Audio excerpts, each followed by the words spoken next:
La sombra del familiar. El ranchero Javier había vivido toda su vida en los límites de los terrenos áridos, donde los viejos caminos de tierra se perdían en el horizonte y las estrellas se sentían tan cerca que casi podías tocarlas. Conocía los sonidos de la noche, el aullido del coyote, el zumbido de los insectos, el crujido de la madera vieja de su porche. Pero una noche, un sonido diferente lo despertó.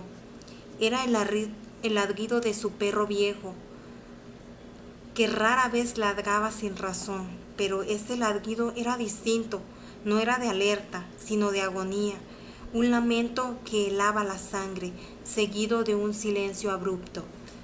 Javier se levantó de la cama, agarró su rifle y se asomó por la ventana. La luna llena bañaba el patio con una luz fantasmal. No vio a Viejo por ningún lado, solo el porche vacío y el silencio. Abrió la puerta principal con cautela, el frío de la noche colándose en la casa. ¿Viejo? Llamó su voz rompiendo la quietud de la oscuridad que bordeaba el granero. Una figura emergió. Era Viejo. Caminaba lentamente, la cabeza gacha. Su pelaje oscuro brillaba bajo la luz lunar.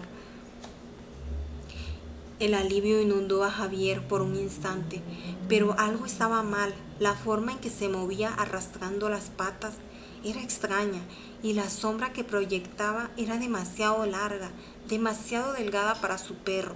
¿Qué te pasa, muchacho?, preguntó Javier, sintiendo un nudo en el estómago.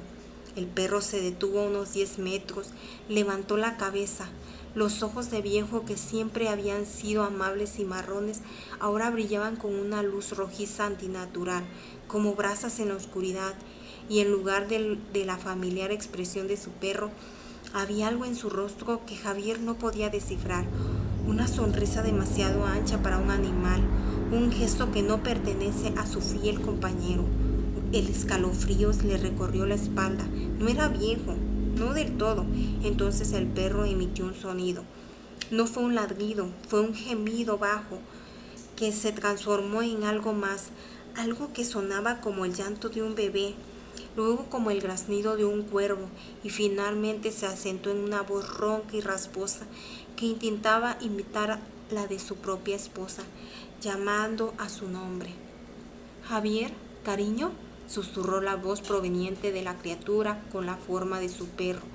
Javier retrocedió un paso, el rifle apretado en sus manos.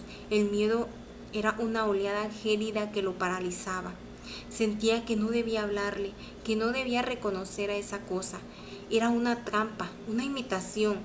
La criatura con la forma de Viejo dio un paso hacia él, luego otro, moviéndose con cadencia antinatural, sus patas delanteras flexionándose de una manera que un perro real nunca podría.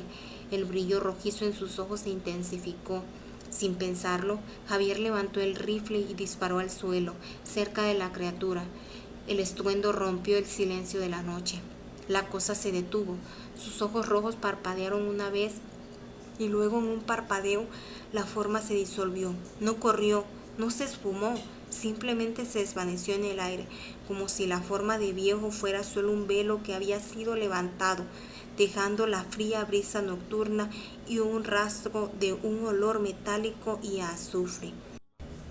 Javier se quedó de pie en el porche, el rifle humeante, el corazón latiendo desbocado. La luz de la luna seguía bañando el patio, pero ahora se sentía omisa. Nunca encontró el cuerpo de su perro Viejo. Desde esa noche las puertas del rancho de Mateo siempre permanecen cerradas con llave. Las luces se encienden antes del anochecer y se apagan solo con el amanecer.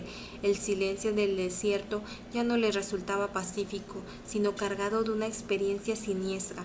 Sabía que alguna cosa cambiaba de forma para cazar, que se disfrazaba de lo familiar para acercarse, y a veces la única manera de sobrevivir a un encuentro es reconocer la falsedad y negarse a mirarlo a los ojos. ¿Ustedes creen que siempre existió esa criatura y que solo estaba esperando el momento preciso para hacerse notar, o simplemente devoró a Viejo y en ese momento apareció ella? Déjenlo en los comentarios y suscríbanse.